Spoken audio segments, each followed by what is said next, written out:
Segala puji syukur kepada Allah Subhanahu wa Ta'ala yang masih memberi kita nikmat baik kesehatan, keselamatan serta nikmat iman Islam, sehingga pada hari ini di tengah-tengah kondisi COVID-19 yang masih terus berkembang, alhamdulillah Allah masih memberi kita kesehatan sehingga pada hari ini kita masih seperti biasa.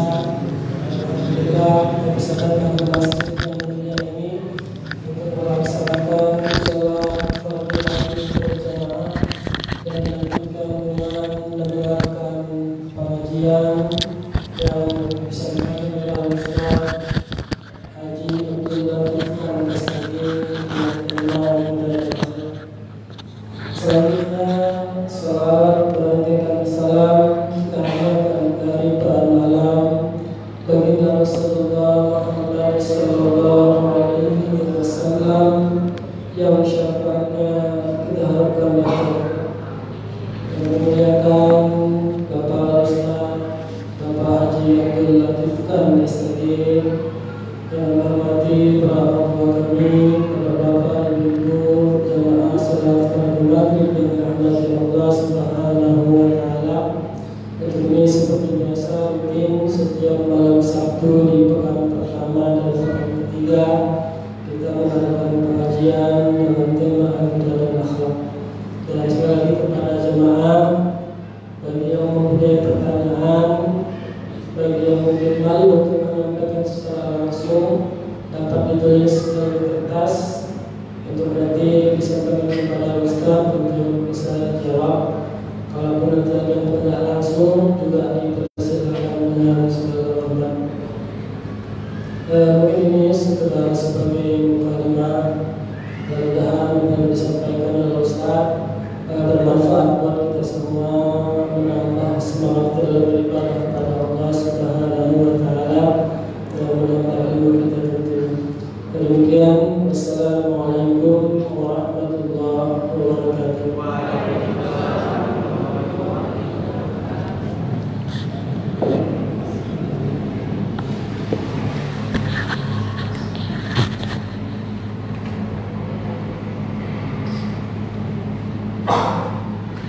Bismillahirrahmanirrahim. Assalamualaikum warahmatullahi wabarakatuh. Alhamdulillah, nusalli wa sallim ala nabiyyina wa habibina wa qudwatina Muhammad wa ala alihi wa sahbihi ajma'in. Qala Allah fil Qur'an, a'udzu billahi minasy syaithanir rajim. Bismillahirrahmanirrahim. Wa minan nasi man yattakhidhu min dunillahi andada yuhibbunahum kahubbillah. Sadaqallah wa sadaqa rasuluh wa ba'du.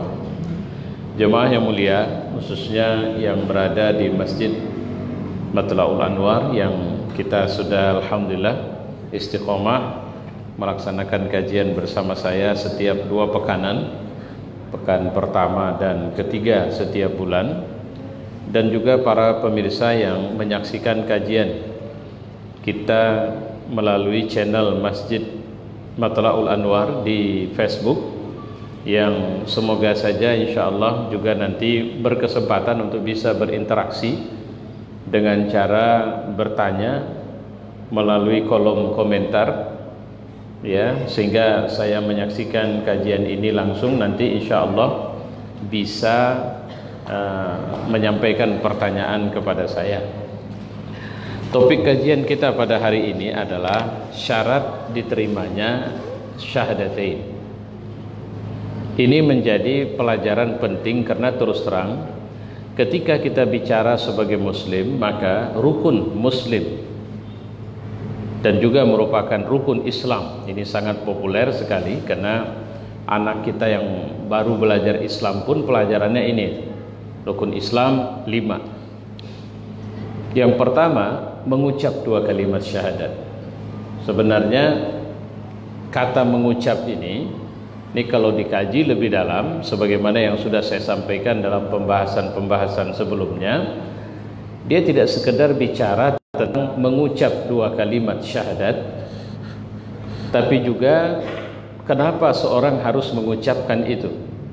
Ini bukan ucapan biasa. Seorang mengatakan seperti akad nikah atau akad muamalah, jual beli rumah. Itu nggak bisa seorang jual beli dengan pendekatan yang tidak ada akad. Jadi akad ini adalah kata dasar, akar kata dari akidah. Apa akidah kita? Tauhid. Ya. Apa yang dimaksud dengan tauhid? La ilaha illallah. Ketika komitmen akidah kita adalah tauhid, ini menunjukkan Islam inilah sebenarnya satu-satunya agama. Bukti historisnya, ya, bukti sejarahnya, semua nabi mengajarkan tauhid. Coba cari tahu apa ada nabi selain Nabi Muhammad yang mengajarkan ada Tuhan selain Allah. Nggak ada. Siapa yang mengaku ada nabi-nabi dalam Islam? Yahudi. Islam maksud saya, siapa yang mengaku ada nabi-nabi dalam kehidupan manusia dan nabi-nabi ini adalah utusan Allah? Yahudi, Kristen, Islam. Selain ini gak ada.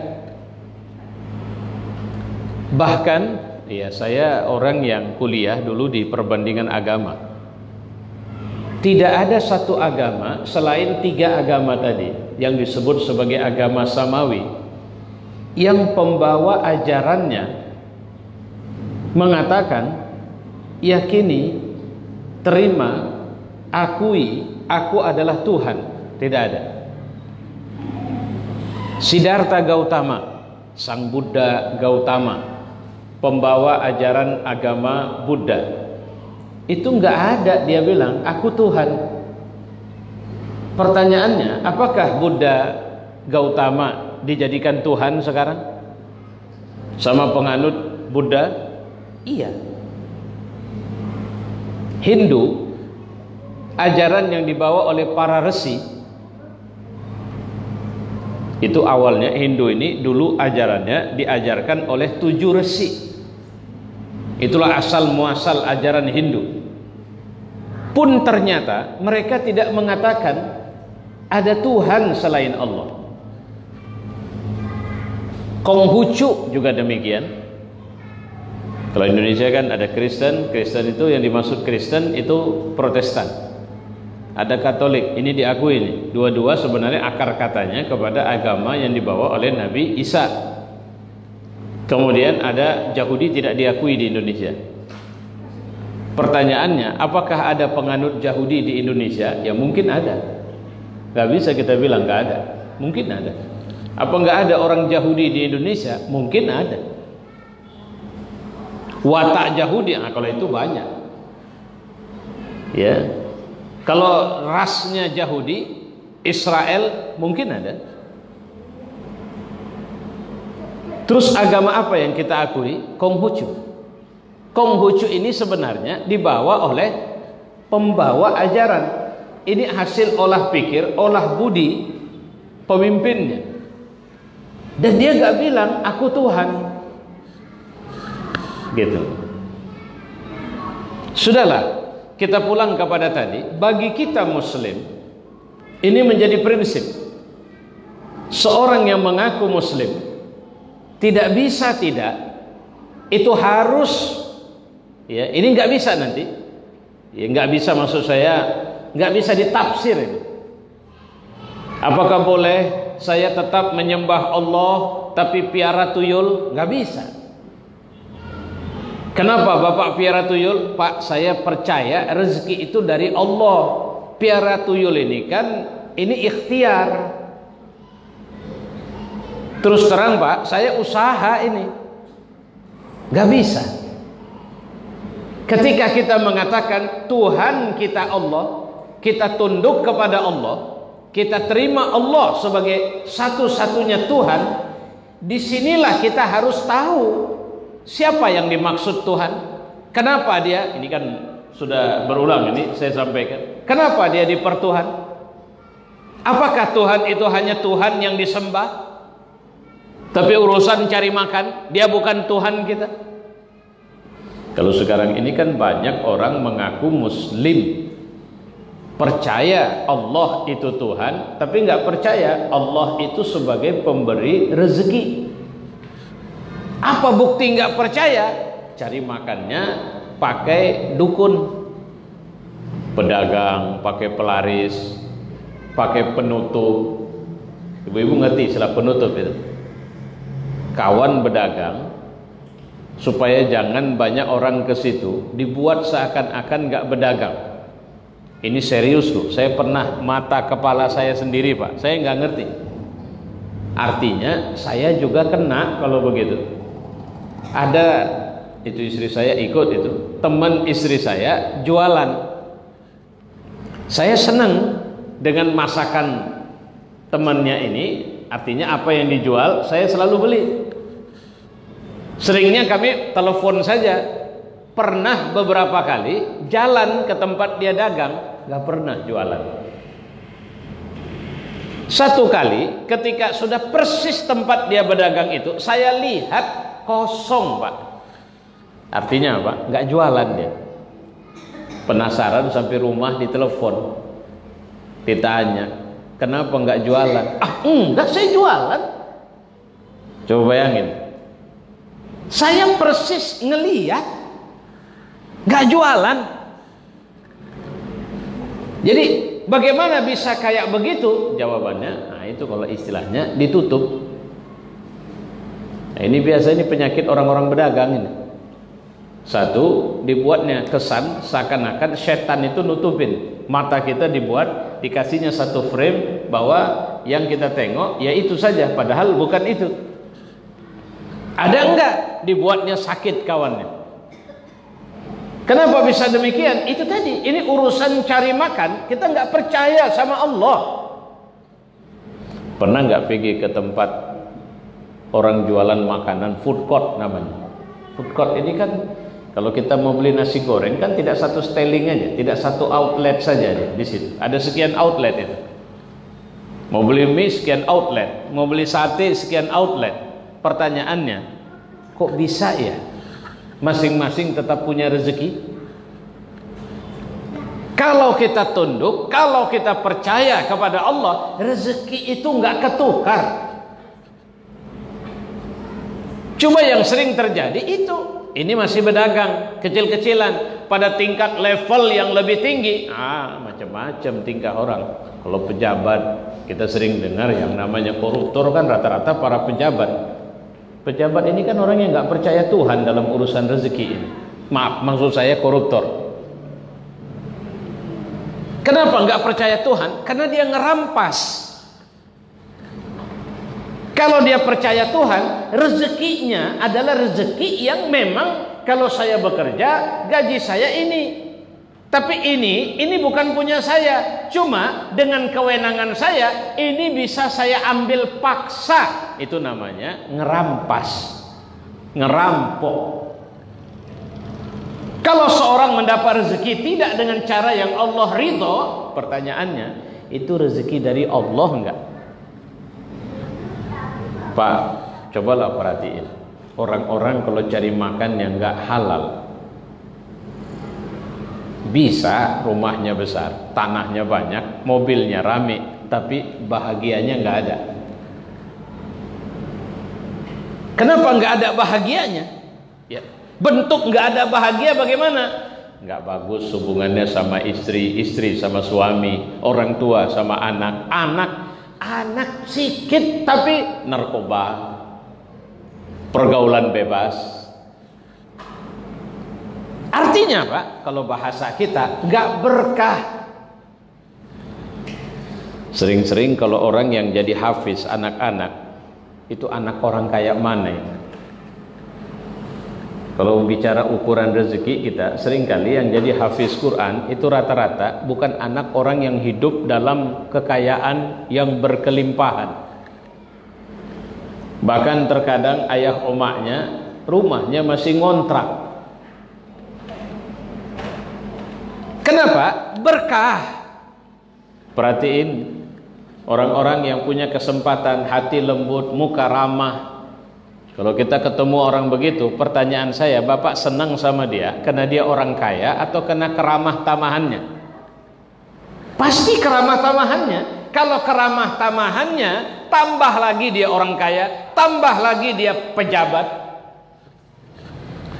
Kalau di Sumatera Utara ini, orang yang saya bilang, ya sekarang jadi pejabat, itulah Pak Wagub itu.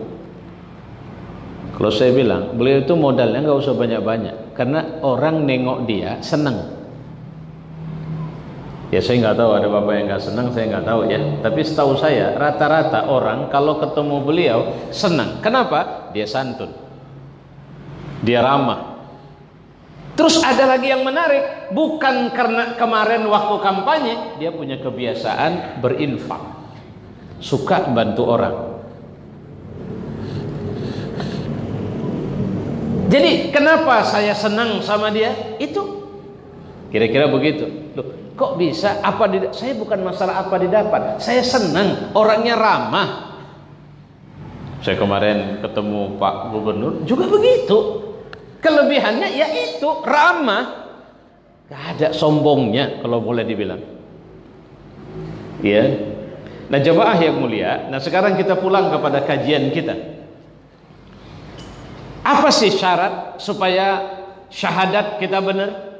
Yang pertama, yang disebutkan sebagai syarat kalau kita mau bersyahadat, ilmu al-munafi lil jahal, ilmu yang menolak kebodohan. Syaratnya ilmu.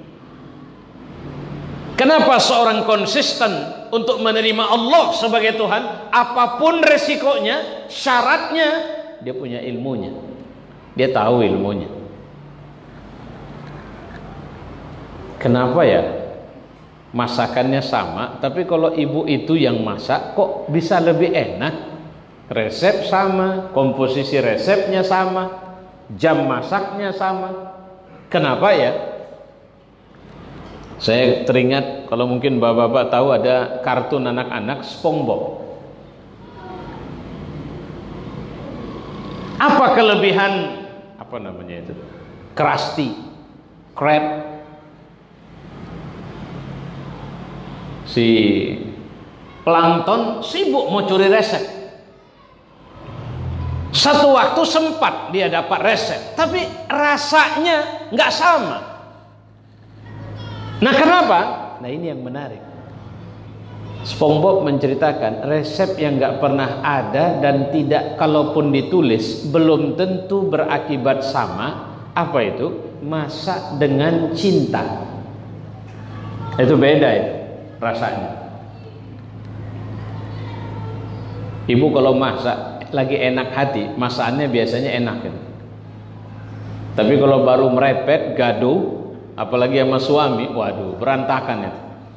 Harusnya masuk garam yang termasuk gula, harusnya masuk gula yang termasuk garam, harusnya yang masuk cabai yang termasuk merica, sebanyak-banyaknya. Rencana mau nyantan sayur santan, yang terjadi sayur bening, tapi bahan-bahan sayur santan, santannya aja yang nggak masuk. Coba bayangin. Begitu diributin sama anak, jawabannya apa? Udah, mau makan, nggak mau, nggak usah. Padahal waktu hati tenang enak. Itu dia. Maka harus kita tahu kalau begitu, apa yang membuat kita bisa nyaman satu sama lain? Ada ilmu. Ilmu terkait penerimaan kepada syahadatain. Apa itu? Nah ini yang harus kita perhatikan. Ada beberapa hal yang terkandung dalam makna kalimat ini. Pertama, bahwa saya asyhadu an la ilaha illallah, aku bersaksi bahwa tidak ada Tuhan kecuali Allah. Itu bermakna bahwa saya hanya menyerahkan loyalitas saya, bahwa saya hanya tidak merdeka di hadapan Allah Subhanahu wa ta'ala. Siapa orang yang menerima kalimat syahadat? Orang yang pasti merdeka. Tidak mungkin seorang, dan Islam ini ngelarang, nggak perlu jadi muslim kalau terpaksa. Kemarin saya mengislamkan orang, bukan mengislamkan sih, mensyahadatkan atau memandu pensyahadatan seorang yang masuk Islam. Saya tanya sama dia, apa kau masuk Islam karena sebab kau menikah, mau menikah? Enggak, Pak. Apa kau mau masuk Islam karena sebab ada urusan atau kau dipaksa? Enggak, Pak. Kenapa kau mau masuk Islam? Memang saya sudah suka, Pak. Kalau begitu bagus. Menjadi muslim nggak boleh terpaksa. Ustadz, kalau menjadi muslim tidak boleh terpaksa, sholat 5 waktu boleh nggak saya tidak melaksanakan karena saya masih merasa terpaksa? Nggak bisa. Terpaksa atau tidak terpaksa itu diawali dari penerimaan syahadat. Setelah kita mengatakan asyhadu an la ilaha illallah, suka tidak suka, mau tidak mau, harus ikut aturan. Itu dia. Gak bisa asal-asalan. Pak Ustadz, saya mau tanya nih. Iya, ini orang yang ngucap syahadat ini kan kafir jadi muslim, Pak Ustadz. Iya, saya lahirnya dari orang tua Islam. Apa saya harus ngucap 2 kalimat syahadat? Enggak. Secara khusus tidak. Kalau orang Kristen ada satu teori dalam satu Katolik misalnya dibaptis. Tidak. Jadi kita dibutuhkan. Jadi kalau syahadat itu tasdik fil qalbi, taqrir bil lisan, tarkan bil af'al. Dibenarkan di hati, diucapkan pada lisan, dibuat pada perbuatan. Jadi yang dibutuhkan dari kita orang Islam tidak ada waktu khusus di waktu atau usia tertentu. Misalnya seorang anak ini berapa tahun umurnya? Umurnya berapa sekarang? 11. Udah 16. Oh 16. Hah? 8 tahun. 8 tahun dia belum akil balik. Belum balik. Kalau dia belum balik, maka dia belum masuk kategori mukallaf. Nanti kalau dia sudah mukallaf, apakah seorang mukallaf harus wajib bersyahadat, mengucap 2 kalimat syahadat? Dalam Islam nggak ada. Jadi apa yang harus dilakukannya? Itu tadi, bersama orang tua muslim, seorang anak menjadi muslim. Itulah kenapa Islam melarang perempuan muslimah nikah sama laki-laki kafir. Itu dilarang dalam Islam. Kenapa tidak boleh perempuan muslimah nikah sama laki-laki kafir? Karena anak yang lahir di peradaban manapun, di agama manapun, nasab anak itu kemana? Ke bapaknya. Kalau nasab anak ke bapak, agama anak ikut ke bapak, bukan ke ibu. Maka Islam haram mutlak. Ini tolong garis bawahin ini. Cuma kalau laki-lakinya muslim, perempuannya kafir, masih ada penjelasan ulama yang membenarkan bahwa pernikahannya jika dilakukan sesuai dengan syariat, maka sah itu istrinya. Ustadz, sesuai syariat bagaimana maksudnya? Ya pernikahannya kayak pernikahan kita. Terus istrinya harus tahu bahwa kalau dia sudah menikah dengan suaminya, misalnya dia beragama Hindu, beragama Kristen, suaminya Muslim, dia tidak boleh mengajarkan agamanya kepada anak-anaknya. Dia hanya boleh mengajarkan Islam. Kenapa? Karena anaknya dinasabkan ke suaminya yang Muslim. Tapi pendapat ini tidak lazim di tengah kita. Di tengah kita nikah beda agama tak boleh, mau yang manapun. Ustadz, tapi banyak yang melakukan. Yang melakukan otomatis yang tak peduli sama agama. Udah gitu aja. Ngapain stres-stres sekali? Ustadz, minuman keras kan itu kan haram ya Ustadz. Iya, di kampung kami banyak yang minum. Kalau gitu dia nggak peduli syariat.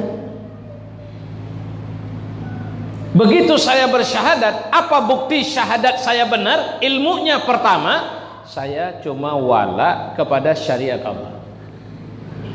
Apa yang dimaksud dengan syariat? Nah ini ibu-ibu, ini kan tadi sudah dibilang COVID ini makin Makanya sebenarnya kita harus jaga, serius nih. Karena orang sehat belum tentu tidak kena COVID. Tadi saya khutbah Jumat ketemu orang yang sembuh dari COVID. Sekian, sebulan lebih karantina. 2 minggu rumah sakit, sisanya di rumah. Apa dia bilang? Stres Ustaz, stres. Ada perasaan minder ketemu orang. Saya ikut syariat Allah. Apa syariat Allah? Salah satu tugas syariah, jaga keselamatan manusia. Kalau gitu, saya harus pakai masker. Kalau gitu, saya harus cuci tangan. Kalau saya sempat berinteraksi atau memegang sesuatu yang saya tidak jamin kesterilannya atau bersentuhan tangan, Ustadz boleh jabat tangan? Boleh. Tapi ingat, setelah itu cuci tangan. Karena tangan kita ini persekian detik, ini entah kenapa ini ke muka ini begini. Kadang-kadang garu, hidung dipegang, pipi dipegang, apa semua. Tanpa sadar. Nah, bukan tidak mungkin di sini na'udzubillah ada virus. Maka Allah nyuruh kita menjaga diri kita dan menjaga diri orang lain. Kenapa Ustaz itu tidak mau salaman sama saya? Apa dia pikir saya bawa virus? Bukan Pak, bukan saya pikir Bapak bawa virus. Yang saya pikir mungkin juga saya bawa virus.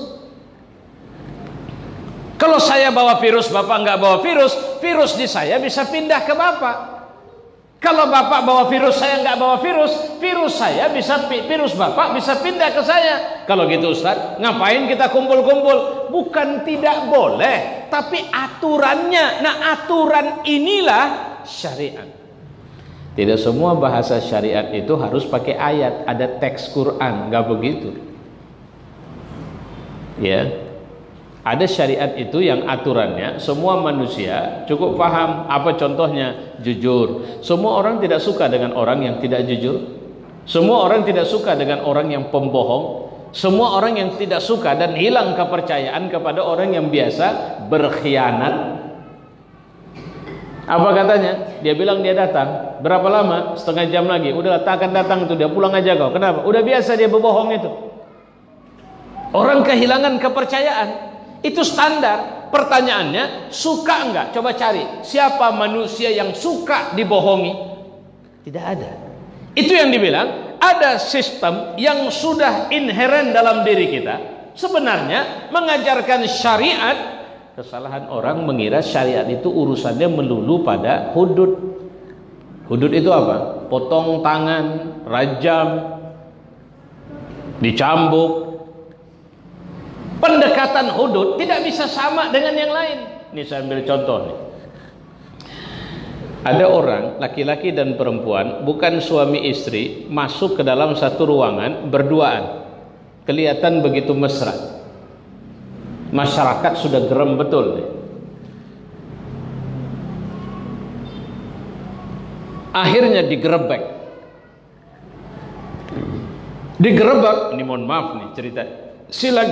Si laki-laki sudah nggak pakai baju, si perempuan juga nggak pakai baju. Posisinya lagi pelukan. Pertanyaannya, secara syariat sudah bisakah mereka dihukumkan berzina yang layak untuk dihukum hudud? Jawabannya, belum. Apa syaratnya mengikut syariat? Harus ada 4 orang saksi yang betul-betul melihat mereka berzina. Ustadz, sudah telanjang dua-dua, gak mungkin tidak berzina. Hukum tidak berlaku atas pendekatan prasangka. Ada bukti mereka berzina? Ada Pak Ustadz. Apa? Mereka masuk kamar. Tidak semua orang masuk kamar berzina. Mereka berduaan, tapi belum tentu berzina. Mereka cuma melakukan khalwat, dan memang khalwat itu dilarang. Mereka pegang-pegangan, kan bukan berzina yang dimaksud sampai pada tingkat harus dirajam atau dicambuk.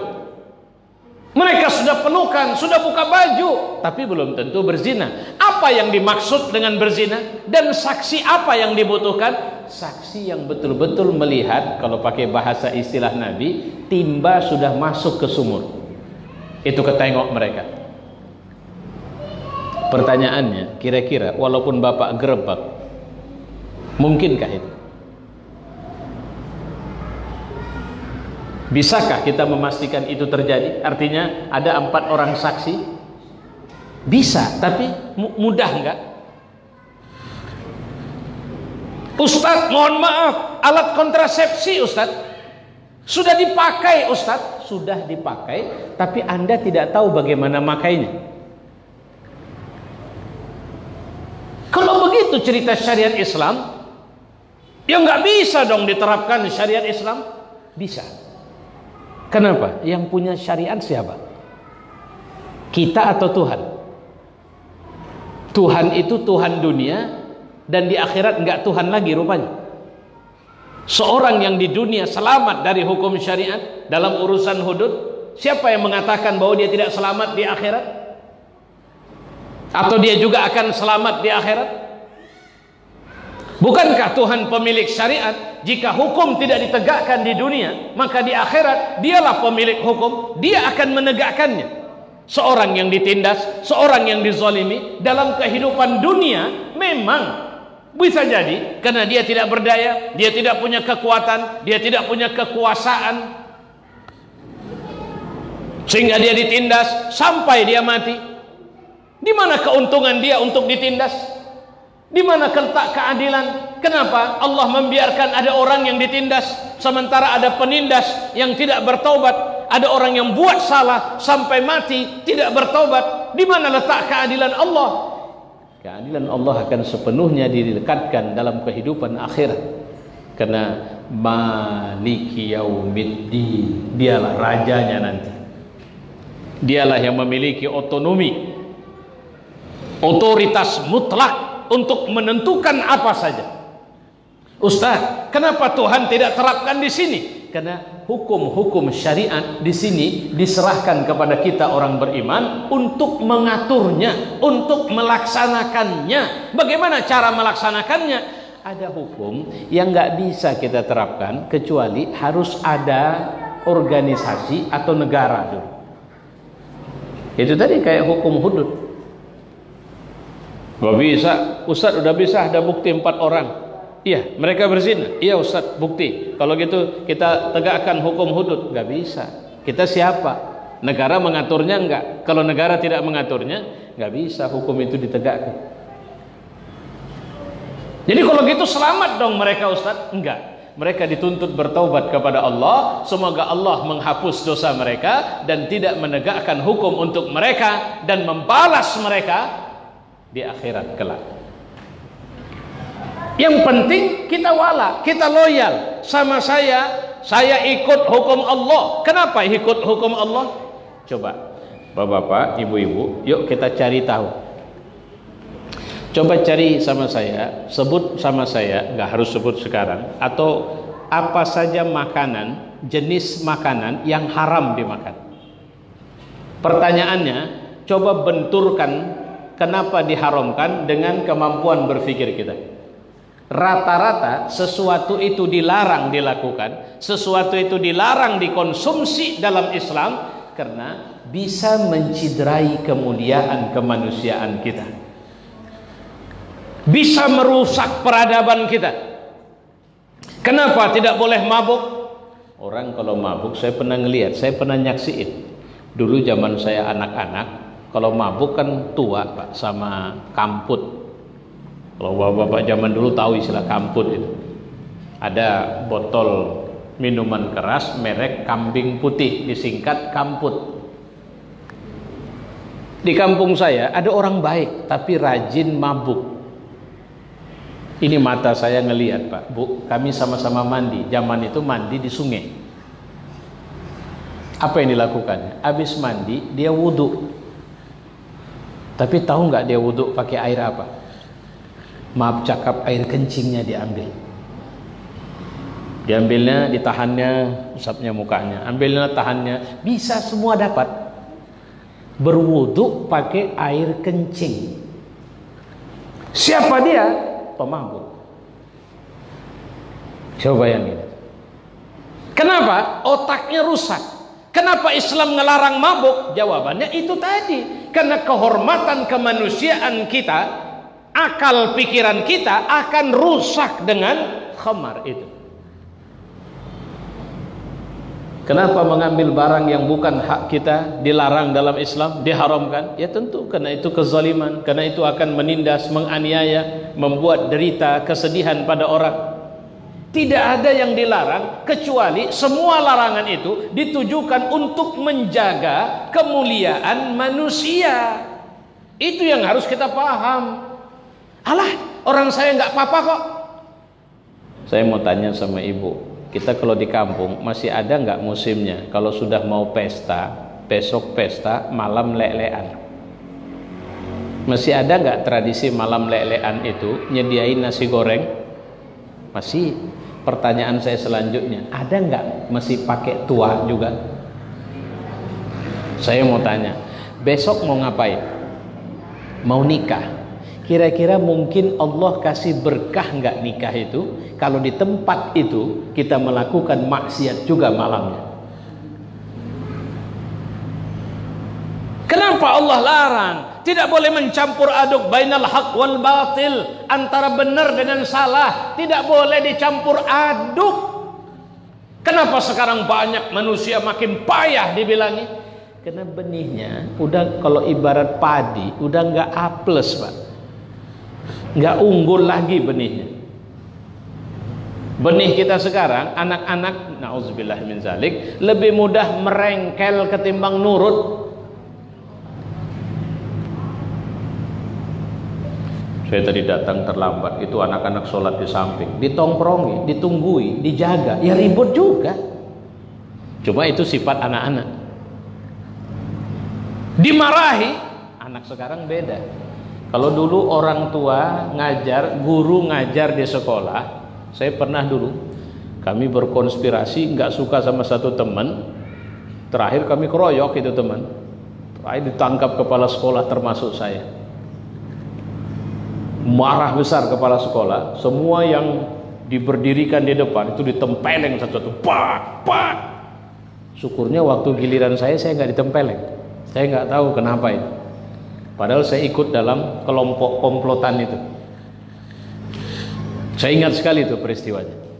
Coba kalau kasus ini ada sekarang, guru nempeleng murid,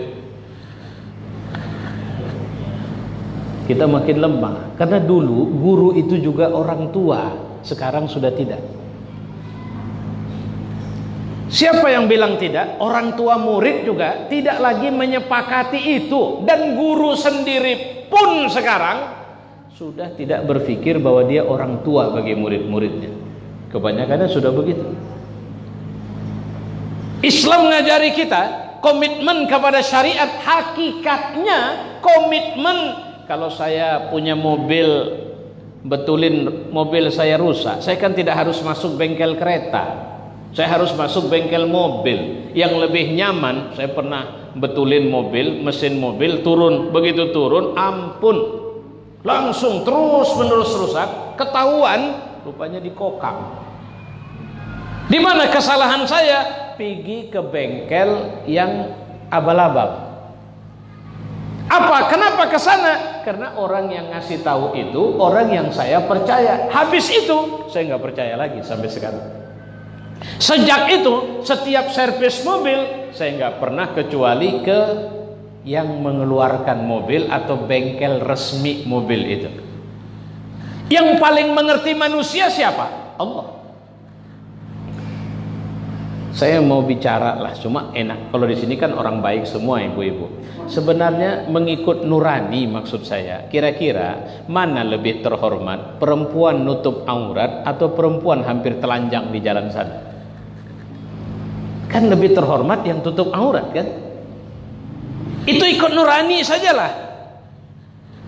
Nggak usah pakai dalil agama bahwa ini wajib dan sebagainya. Kenapa? Islam itu bicara kehormatan. Baru setelah kehormatan bicara adab. Karena adab akan menghiasi kehormatan kita. Saya ceramah. Ketika saya ceramah, saya datang kemari nggak pakai peci, nggak pakai lobe. Saya datang pakai topi pet yang ada tutup sini. Cuma karena saya pakai topi pet, saya putar ke belakang. Baju saya tidak baju kemko begini, pakai baju kaos oblong. Tulisannya Bravo Celana saya celana ponggol, terus saya mau ceramah, Bapak kasih nggak kira-kira? Nggak salah saya tutup aurat, tapi kasih nggak kalau saya naik ke mimbar jadi khotib? Pasti nggak dikasih. Artinya yang masuk kemari orang beradab, orang yang tunduk pada syariat. Memang kalau orang gila yang masuk repot kita. Kemarin ada orang gila masuk masjid, dibunuhnya imam masjid. Ada orang gila ikut pengajian, ditikamnya ustadznya. Cuma ini gila-gila spesialis ini. Memang ada penataran khusus kayaknya. Memang mereka sengaja untuk kasus itu mereka gila semua itu. Ya. Nah, jemaah yang mulia, ini catatan yang harus kita pahamin. Ini pertama, saya wala kepada syariat. Kedua, saya barok terhadap selain hukum Allah. Barok itu artinya apa? Saya lepas diri, saya nggak mau ikut. Ustaz, sekarang hukum selain hukum Allah banyak diterapkan. Bagaimana ini semua? Kalau menerapkannya secara sadar dan kita terlibat di situ, maka kita sama dengan bersyubhat. Tapi kalau kita berada pada posisi ketidakberdayaan, maka kita disebut mazlum. Apa ini maksud hukum Allah? Sekarang masjid ada pagar. Kenapa pakai pagar? Ustaz, kalau nggak dipagar sekarang repot Ustaz. Sini banyak ternak. Nanti kalaupun apa begini begitu apa semua. Dan keamanan akan lebih terjaga kalau kita pagar. Nah, pertanyaan saya, ada nggak dalil hadis pakai pagar? Nggak ada. Ayat pakai pagar? Nggak ada. Kalau gitu boleh nggak? Boleh. Kenapa? Mengikut. Tadi kan syariat pulang kepada maqasid. Maqasid salah satunya apa? Pemeliharaan terhadap jiwa, pemeliharaan terhadap akal, pemeliharaan terhadap kehormatan diri, pemeliharaan salah satunya terhadap harta, aset yang dimiliki umat. Tidak boleh macam-macam. Tidak boleh kita merampas, menghaki, merampok, membegal. Tidak boleh. Seorang yang menjaga ini sama dengan dia berjihad untuk menjaga haknya.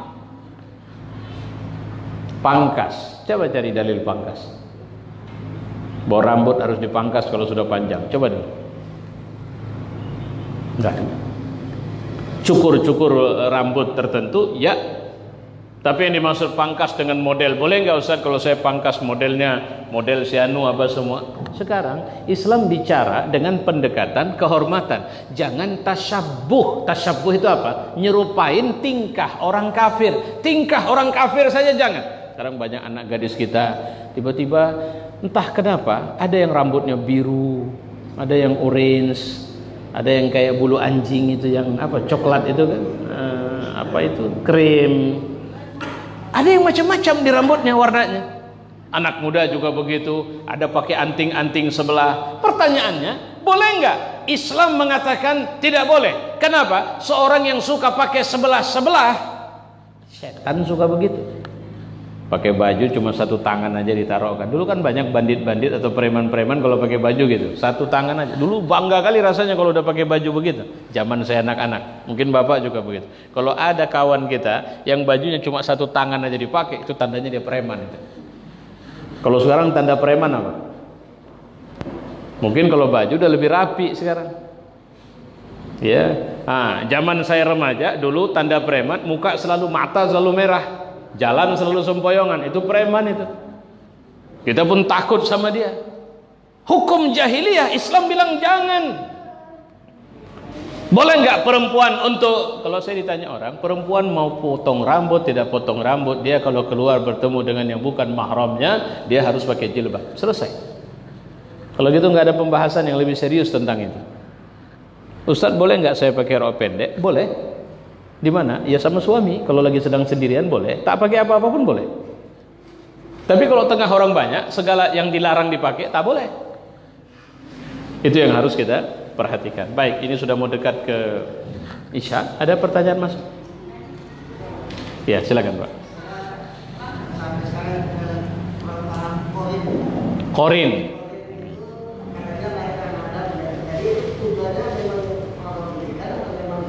Iya. Nabi pernah mengatakan bahwa setiap seorang hamba Allah, Bani Adam lahir, maka dia akan didampingi oleh para qarin. Dan qarin maksudnya adalah pendamping yang dekat sama dia, dan itu dari kalangan jin. Apa ini? Ini rahasia Allah. Qarin itu bisa nanti, salah satu contoh, kita ada satu hal yang sifatnya refleks. Bapak naik sepeda motor keluar, tiba-tiba ada orang nyebrang, Bapak langsung ngerem. Saya mau tanya, Bapak rem pakai pertimbangan enggak? Itulah yang sering kita bilang dengan bahwa itu refleks. Refleks itu dikendalikan oleh bawah sadar kita. Dan salah satu yang bisa merusak dan memberi pengaruh pada bawah sadar kita itu qarin. Maka kita harus menginjeksikan pikiran-pikiran positif ke dalam bawah sadar kita, supaya qarin kita juga tidak berdaya jika dia punya keinginan merusak. Nabi pernah mengatakan bahwa aku pun ada itu. Tapi kalau bahasa Nabi waktu itu menyebutkan setan. Jadi setiap Bani Adam lahir maka ada setan yang mendampinginya. Tujuannya untuk merusak Bani Adam itu dari sejak dia kanak-kanak. Ya, termasuk engkau ya Rasulullah. Salah satunya hadis dari Aisyah. Nabi mengatakan, ya termasuk aku, tapi Allah merahmatiku sehingga dia tidak berdaya kepadaku. Kalau bahasa hadis dalam bahasa Arab disebut dalam terjemahnya, akhirnya dia menjadi muslim. Jadi qarin Nabi itu muslim. Bisa nggak seorang yang soleh qarinnya adalah kafir? Bisa. Tahu nggak? Belum tentu kita tahu. Ya.